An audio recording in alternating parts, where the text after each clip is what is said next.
Hi everyone, my name is Joshua Hall. Yesterday I went to the Redlands Unified School Board meeting. I got thrown out for attempting to talk about the LA riots and relate it back to like this racial task force that the school board was trying to implement. But what else can you call it when like a group of foreign nationals take to the streets in the tens of thousands, if not hundreds of thousands, and burn down buildings and cars and wave their flags from their native homelands? That is a display of racial and cultural dominance meant to intimidate and terrify the white residents living in the city of Los Angeles and the white residents living in the surrounding county and cities. That's a display of racial and social dominance. But white people, when we talk about racism, we only talk about it through the prism of white supremacy, even though white supremacy hasn't been an issue since the 1960s, and slavery hasn't been an issue since 1865. Jim Crow, I think, ended in like the 1920s or 30s. That hasn't been an issue for like almost 100 years.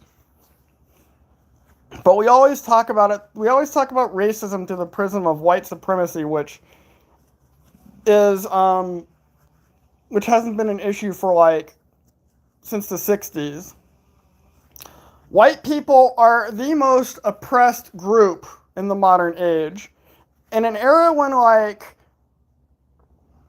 everyone's a victim and everyone is adding on to their trauma, everyone is stockpiling abusers and trauma just to gain clout. The most oppressed and persecuted and marginalized people group are the people group that aren't allowed to be victims under no circumstances whatsoever. I also want to talk about LGBTQ+. Like, just about every member of the LGBTQ+ community in my city, whenever they go to, like, city council meetings or school board meetings, they talk about how, like, because the pride flag was taken off City Hall, and because it was taken out of the classroom within Redlands, they talk about how like it's caused them so much emotional and mental distress that they've either contemplated suicide or attempted it in the past, and they're threatening future attempts if the flag isn't reinstated. And I'm just so sick of the goddamn fucking bullshit.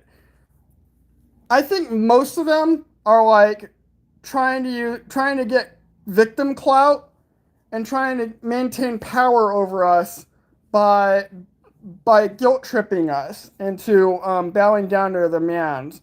I don't think most of them are suicidal at all. I think they're trying to use victim clout. But let's assume that they're genuine, that removing the pride flag from like City Hall or from the classroom caused them so much psychological distress that they contemplated suicide in the past or actually attempted it. And they're actually threatening future attempts they're actually really threatening attempts in the future because they're just so upset. These are not the kind of people you want in society. You want living in society. They're not the kind of people you want to be able to vote or to have any representation at all. They're not the kind of people you want to be able to run for or hold public office. They're not the kind of people that you want to become parents through adoption or fostering or through surrogacy. And surrogacy should be outlawed anyway because it's literally a form of human trafficking. They're not the kind of people, these people are not the kind of people you want working with children in any capacity as school teachers or principals or vice principals or superintendents or school counselors or babysitters are not the kind of people you want working with children in any capacity. These people either belong in prison for child grooming children, for molestation and gender conversion therapy. They should either be locked up for that, or they need to be in a padded room on 24/7 suicide watch, because they're a danger to themselves and to society. Like, if they're so unbalanced that, and I don't believe most of them are, I believe most of them are just trying to like guilt trip us into thinking that they are. But that's not our fucking problem.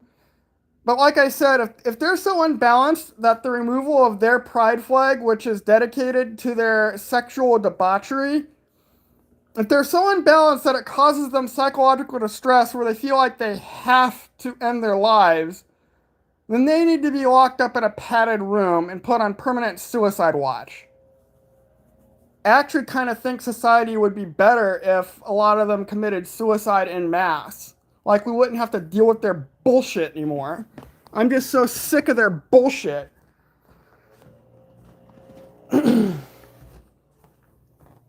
Anyway, that's all I have to say.